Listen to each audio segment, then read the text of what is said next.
Let's roll.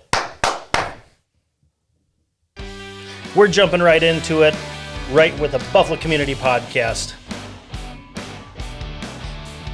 I really thought that'd take up more time.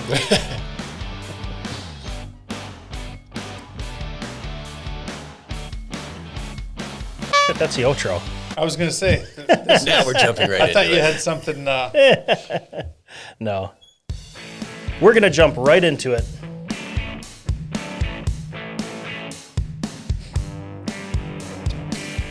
This is the Buffalo Community Podcast, all about the greatest small town in the USA, the people in it, and how it all works together. Here are your hosts, Tyler Reese and Mark Benzer. Welcome back for episode 49 of the Buffalo Community Podcast, Mark. 49? 49. Eric, welcome back. You're going to be a special guest today. Yeah. You were featured in one of our previous episodes. Yep. But let's jump into episode 49. We had an awesome episode last week with Glenn Reisman. Yeah. Skull superfan, Viking superfan. And actually, we're going to give away some money. So by now, there's a video out there, our last episode. Message on that video or message us on our Facebook page your guess on total points scored in the first half of the Super Bowl and the end of the game for the Super Bowl. By now, we know that it's going to be the Tampa Bay Buccaneers and the Kansas City Chiefs, so I think we're in for a really awesome game. Mm-hmm. A lot of points. Yeah. And Eric's giving away a lot of money. Absolutely. Thank Straight out of my pocket. That's right. So we're giving away $100 for the person closest but not over for the first half and $250 for the person closest but not over for the final score of the game, final cumulative score. And if there's any ties, we'll end up splitting it. So thanks for participating, but we're going to get right into it. The 2040 plan. Have you guys taken a look at that at the City of Buffalo? I have. I haven't. I wouldn't say I've deep dived it. I'm not the expert. Just from some conversation prior to recording, you guys have, I think, a little deeper understanding or a little more understanding of the project than myself. So, be good to get some information, feedback, and I'm sure I'll have some of my own questions and things. Yeah, absolutely. First, if you don't know what we're talking about, go to the City of Buffalo's Facebook page, and they've got a nice video. It's a 24-minute video, but they've put some effort into this. Their consultant came up with this with input from the community. They often reference stakeholders, which I asked a follow-up question to them, and who's that? It is Buffalo residents, business owners, entrepreneurs, citizens that are interested in the development of downtown. So this has been a more than a year-long project that they've been putting this plan together, and right now is the time for you to give your feedback and input on this. And we're going to kind of go through these and maybe give our own input and feedback based on what they've provided. But again, go watch the video so you're educated yourself about some of these projects. And one more thing to add there. On the Facebook page, they do also have a 6-photo summary. If you don't have time to watch a full 24-minute video, but you still want to know what's going on, have an opinion, you can go in there and look through those photos. They give you a nice abbreviated version of what that's about, so you have an idea of what's going on. Yep. So, yeah, there's a 59-page full summary, a 17-page short summary, a 24-minute video, and a 6-page little recap. Yep. And there'll be a test on all of it. Yeah, absolutely. All of it. So I think the biggest thing downtown is, one, they're trying to do something in conjunction with the Highway 25 reroute. Yeah, I'd agree that it seems like 2023 is going to be the year that the Highway 25 rebuild or reroute, I don't know exactly what they're calling it, is going on. And it's hard to say that it's a reroute. Right? Yeah. A reshift, a shifted route. Right. And so, and along with that, then it's going to be, really what I gathered is they're trying to make it a way to emphasize the lake area in Buffalo, to say, these are the views of our lake, this is where we want people to be spending time here in Buffalo. Yeah. And I think it's, it was never something that really crossed my mind before, just in terms of like the usability or the, how do we feature the lake? We don't really feature it's there. There's a small stretch of highway that goes past it. Yeah. There's the county road, but basically a small strip of land a dock, lake, A whale. right, yeah. So yeah. I mean, I guess while it was never something that I thought, this could really be more, more of a feature or more user friendly.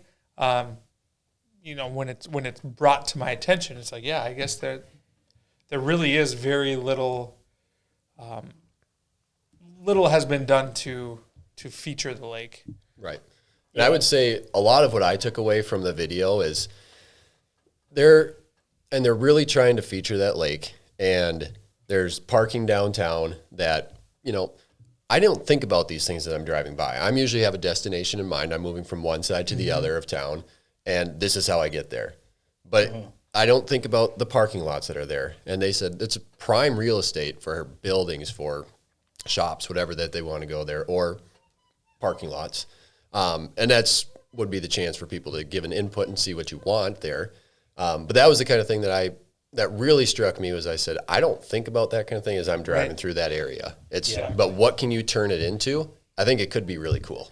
Yeah, there's a couple of concept plans for it. It was maybe some high density housing that we already have 2 brand new buildings like that. And I know there's been some pushback, but then there's going to be some mixed commercial space and some maybe detached single family places and possibly an option of rerouting County Road 35 to kind of create a little bit more green space to kind of make a huge bookend, Sturgis Park, which is, I don't think is going to go anywhere, all the way up, kind of up past to where the courthouse is, which will be soon vacated this year. Now, those are huge plans, and really they kind of gave us 3 stages. What do we want to see as citizens and taxpayers downtown to look like? And I think as Minnesotans, boy, that sounded very Minnesotan, we don't like change, but we like to talk about what we want. But when it actually kind of comes to the grindstone, we're pretty hesitant and we're kind of pushing back. And for example, some of the last surveys that the city would put out is the participation from the residents is just atrocious. Out of thousands of residents, you get 70 inputs. Now, it sounds a lot, but 70 out of 16,000 is nothing. Right. So I do think as citizens, we need to take that into our own hands and actually actively participate on the forefront versus 3 years from now saying, why didn't you do this? Well, this is your opportunity. I think, and even part of that might come from, just echoing what Eric said about how you go about your day, or you leave your house, drive into the office. It's a very functional drive, and it's not necessarily top of mind in terms of like,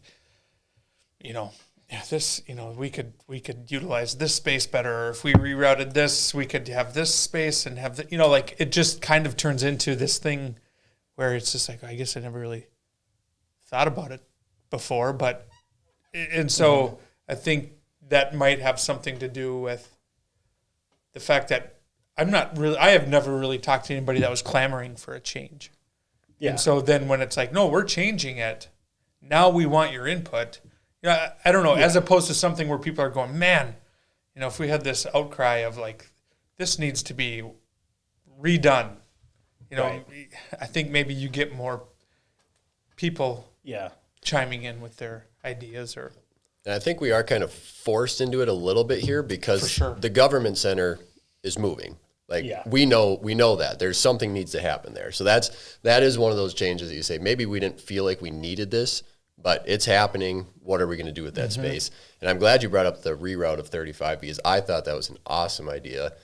Not here to push my opinion on other people, but that was one of the things that I saw and went, I had never thought of that. But if that happened, that would be a great way to use that lakefront. Yeah, absolutely. And I think that whole section, even in front of the library, is underutilized right now. Yes. It's beautiful, but it is actually kind of looks neglected. You look over that little pier, it's neglected. Yep. Which leads me to kind of another point is I sat down in one of these meetings and I gave my opinion is as a lifelong Buffalo resident, Buffalo Lake, as far as grading lakes goes, kind of sucks. And I'll tell that to anybody. I mean, anybody that grew up here, you could almost walk across it, 20 years ago. Oh my gosh, I'm getting old. I can say that and actually remember it. 20 years but ago. It's gotten better in the last 20 years, but we don't think of it as a destination lake of like, I want to go play and frolic in there. And by goodness, don't you just love the smell of the lake come August? No. Right. Nobody, I don't know anybody who likes that. Like the view, but it to me, it's not an attraction of dumping tens of millions of dollars into it. Or maybe hundreds of, I don't know how much it's going to cost, but it's going to cost something.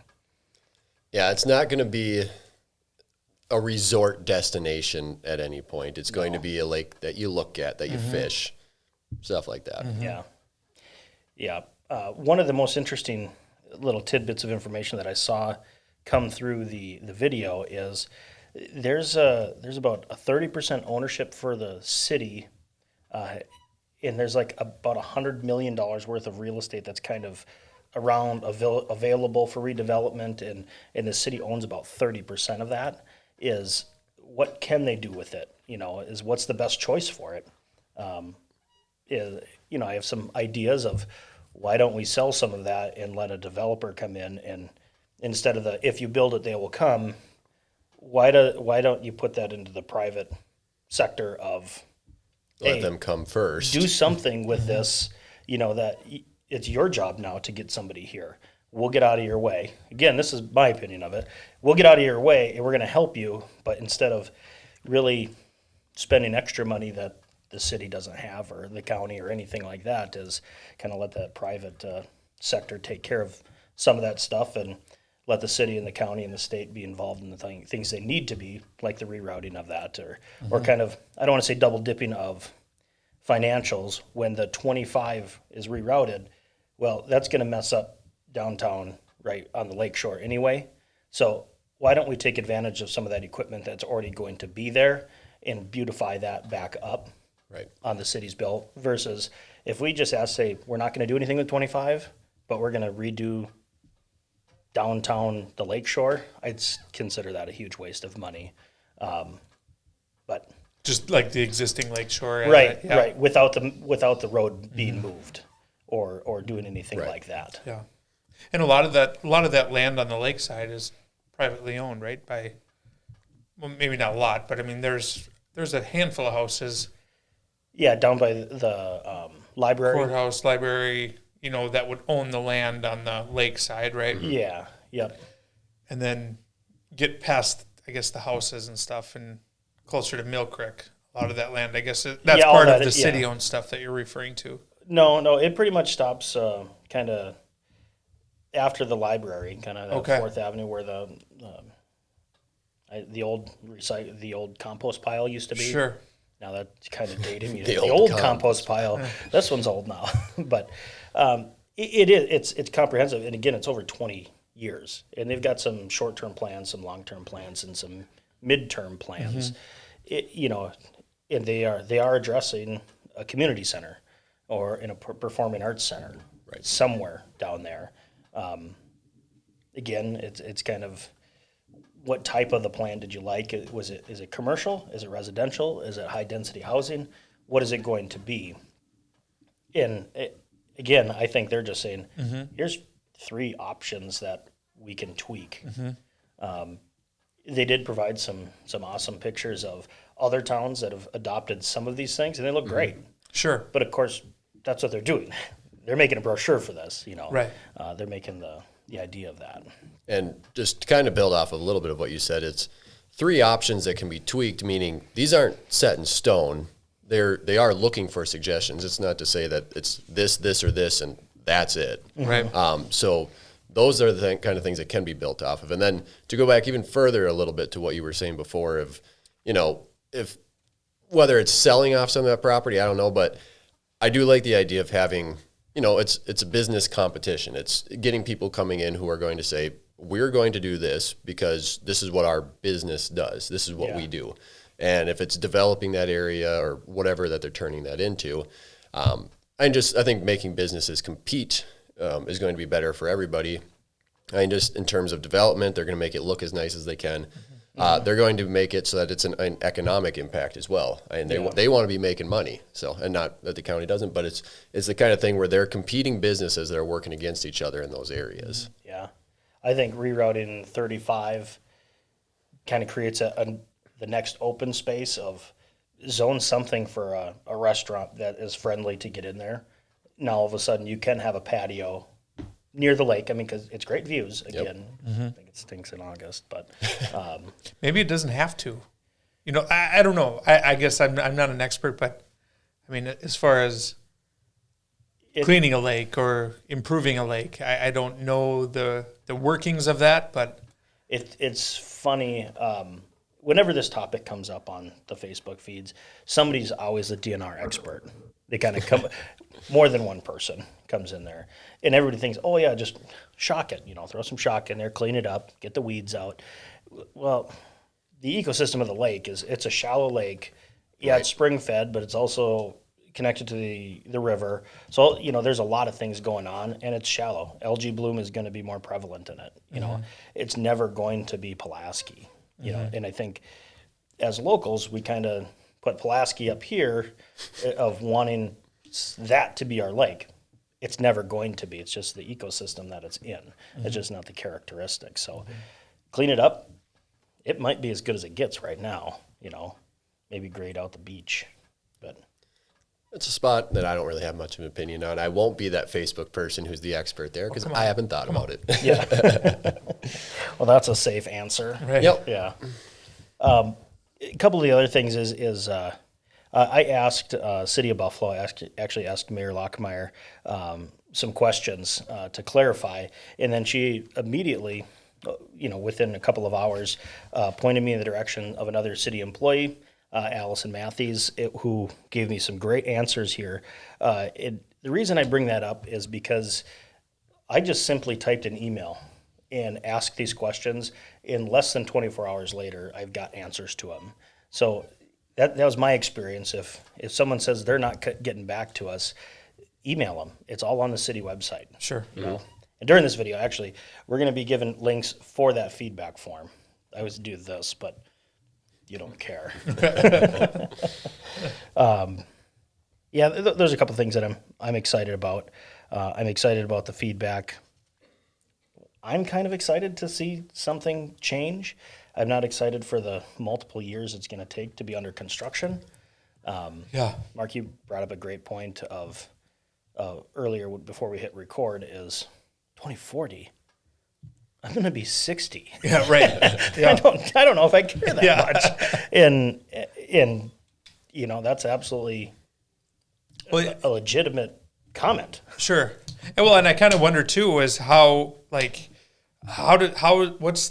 I don't know if continuity seems to be the word that I'm thinking of is just, are you, there's short-term projects and goals, mid and long-term, right?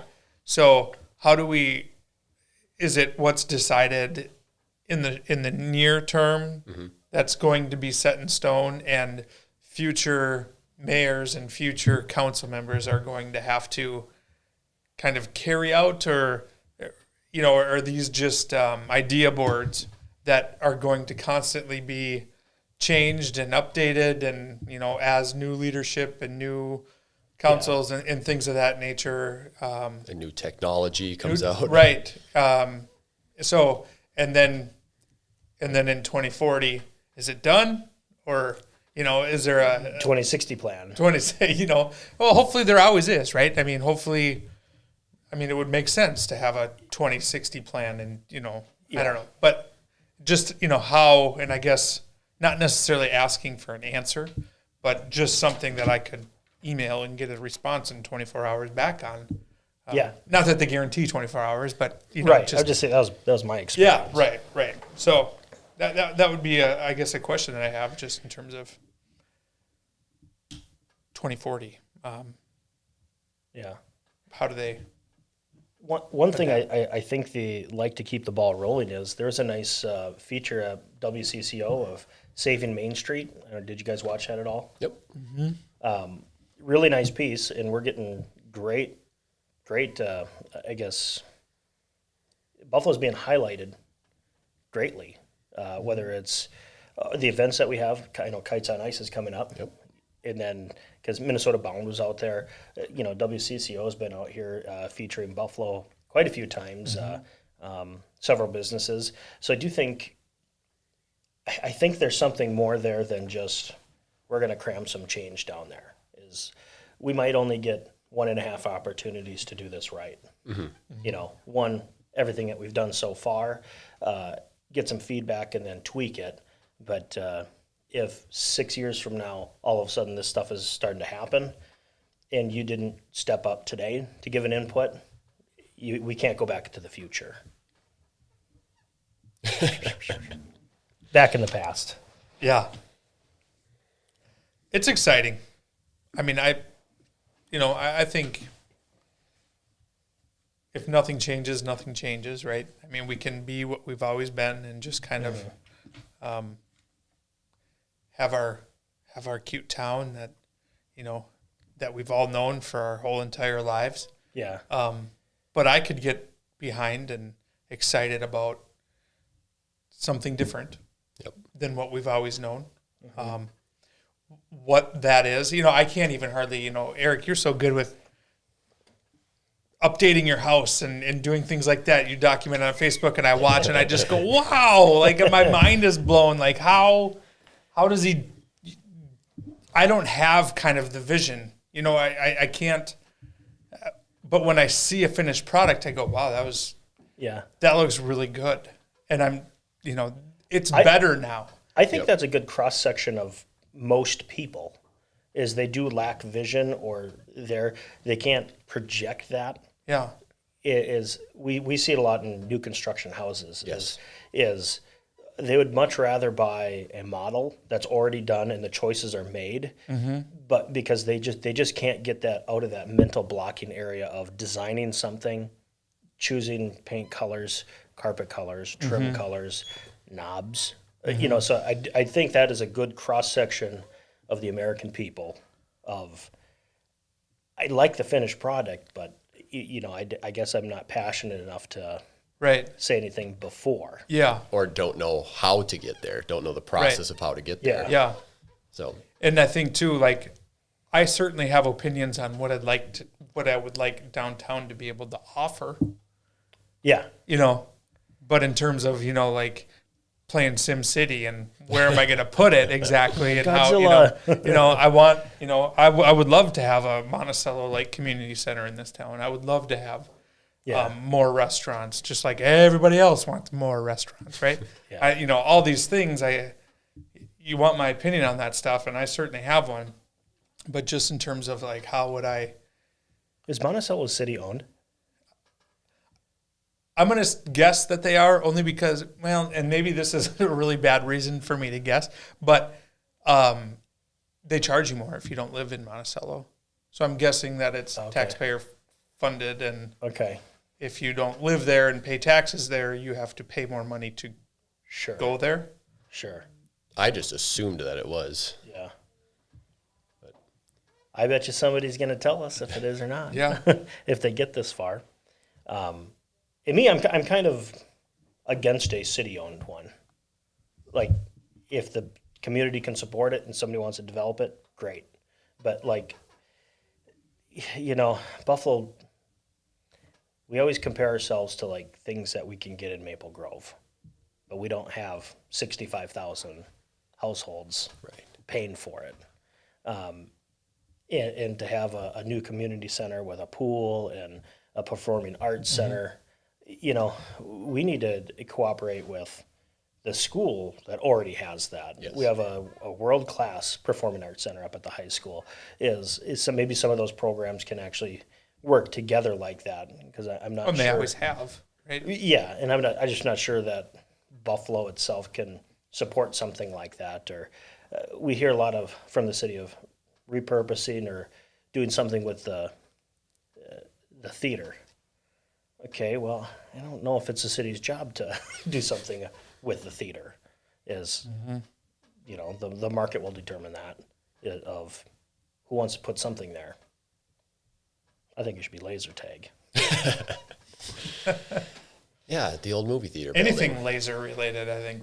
Yeah. They're just cool in general, right? Yeah. Oh, yeah. This is the old Zarky building. Right. Laser tag arena. Yeah. That could happen. Yeah. Yeah, I think you did sum it up well at the beginning when you said it's something to get excited about, and then when it actually comes down to it, we're like, well, let's hold on here. Let's think about this. This is a lot of change that's coming, Yeah. and Right. so I do think that's definitely true of us. Yeah. If there's a blank check, let's do it. Yeah, Blank check with cash in the bank. Yeah. Well, it's kind of like, we just had the big lottery winner, right? Yeah. Who hasn't been kind of, you have that, talking with my wife, Anna, just what would you do? What would you, and then it's just like what you think you would do and what you would actually do are two very different things. I know exactly what I'd do. I'd probably die of a heart attack. That was a joke. So yeah. I was going to say, things just got sad in here. No. Yeah. So kind of a little bit of that, right? Yep. Nobody's spending any money yet. You're just kind of dreaming about, and then there's the whole thing of, a lot of us aren't necessarily going to feel, I don't want to say we aren't spending money, but it's going to become in the form of, right, increased taxes.